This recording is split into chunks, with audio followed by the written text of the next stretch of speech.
नमस्कार बंधुरा नवदिगंत चैनल पक्ष থেকে আপনাদের সকলকে জানাই স্বাগতম। তো বন্ধুরা আজকে সকালের গুড মর্নিং জানিয়ে আমি আপনাদের জন্য আবার একটি নতুন আপডেট এই ভিডিওতে দিতে চলেছি। তো এখন আমি আপনাদের সাথে যে আপডেটটি শেয়ার করতে চলেছি সেটি হচ্ছে পার্শ্ব শিক্ষকদের বেতন বৃদ্ধি। এই হচ্ছে বিষয়। আজকে কিন্তু রাজ্যের 6টি কেন্দ্রে উপনির্বাচন সংগঠিত হচ্ছে। আজকে শুরু হয়ে গেছে ভোটদান প্রক্রিয়া এবং এই ভোটদান প্রক্রিয়া মিটলেই তারপরেই কিন্তু পার্শ্ব শিক্ষকদের জন্য বড় আপডেট নিয়ে আসছেন মাননীয় মুখ্যমন্ত্রী। তো চলুন এই ভিডিওর মাধ্যমে আমরা বিস্তারিত জেনে নিই যে পার্শ্ব শিক্ষকদের নিয়ে কি আপডেট উঠে আসছে নবান্ন তরফ থেকে। তো বন্ধুরা প্রথমেই বলি, চুক্তিভিত্তিক শিক্ষকরা দীর্ঘদিন ধরে কেউ 20 বছর কেউ 25 বছর ধরে কিন্তু তাদের স্কুলে নিজের জীবনকে সর্বস্ব দিয়ে তারা স্কুলগুলোকে বাঁচিয়ে রেখেছে। তারা কিন্তু তাদের চেষ্টায় শিক্ষার মতো মহতী প্রচেষ্টা অন্যের ছেলে মেয়েকে তারা কিন্তু মানুষ করার দায়িত্ব নিয়েছে এবং এই কাজ তারা সাফল্যের সাথে কিন্তু করে আসছে দীর্ঘদিন ধরে।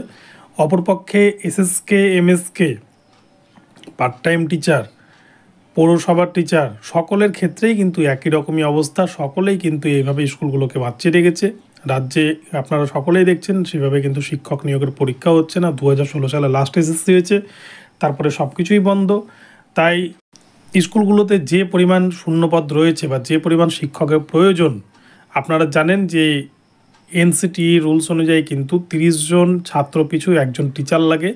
তো সেক্ষেত্রে দেখা যায় বহু আপার প্রাইমারি স্কুলে যেখানে কিন্তু একজন বা দুজন টিচার কিন্তু পুরো স্কুলটাকে চালাচ্ছে, এমনকি ঘন্টা বাজানোর লোক নেই, টিচারকে ঘন্টা বাজাতে হচ্ছে, আবার মিড ডে মিলের হিসাব রাখতে হচ্ছে, সমস্ত দিক কিন্তু দেখভাল করতে হচ্ছে।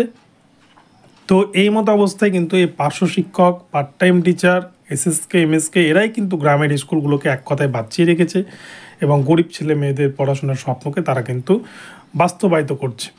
তো এ প্রসঙ্গে বলে রাখি, আপনারা জানেন যে রমিউল ইসলাম স্যার সরকারপন্থী সংগঠনের সভাপতি, তিনি কিন্তু সরকারের উপনির্বাচনের আজকে যে ভোট রয়েছে, যে উপনির্বাচন হচ্ছে 6টি কেন্দ্রে, সেই উপনির্বাচনে কিন্তু দায়িত্ব নিয়েছিলেন এবং তিনি কিন্তু প্রচার করছিলেন এবং প্রচারের আলোয় এই কারণেই আসতেছেন যাতে মাননীয় মুখ্যমন্ত্রীর সুনজরে আসতে পারেন।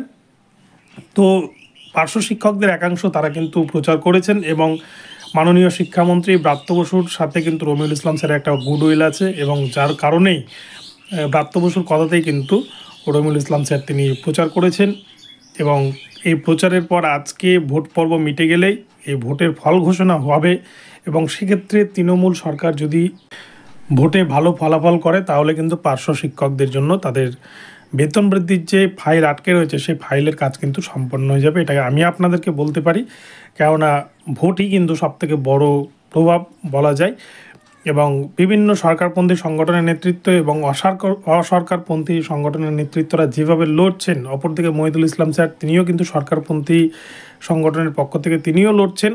এক কথায় বলা যায় যেভাবেই হোক না কেন পার্শ্ব শিক্ষক এবং চুক্তিভিত্তিক শিক্ষকদের কিন্তু বেতন আগামীতে বৃদ্ধি হচ্ছে, এটা নিয়ে কোনো অস্বীকার নেই। শুধুমাত্র ভোটের ফলের ওপর ডিপেন্ড করছে এবং ভোটের ফল বেরোলেই, ভোটের ফল আশানুরূপ হলেই সরকার কিন্তু খুশির সাথে পার্শ্ব শিক্ষক সহ চুক্তিভিত্তিকদের বেতন বৃদ্ধির একটা বড় সুখবর দেবে রাজ্যবাসীকে।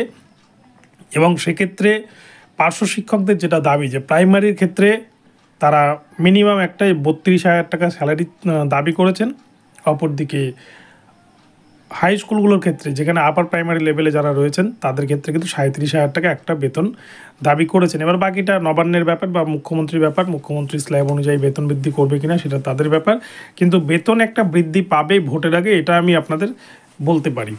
তো বন্ধুরা এখন এই পর্যন্ত রইল, আপনাদেরকে আপডেটটি দিলাম। আপডেটটি ভালো লাগলে অবশ্যই চ্যানেলটিকে সাবস্ক্রাইব করে দেবেন। দেখা হবে পরবর্তী ভিডিওতে। ধন্যবাদ।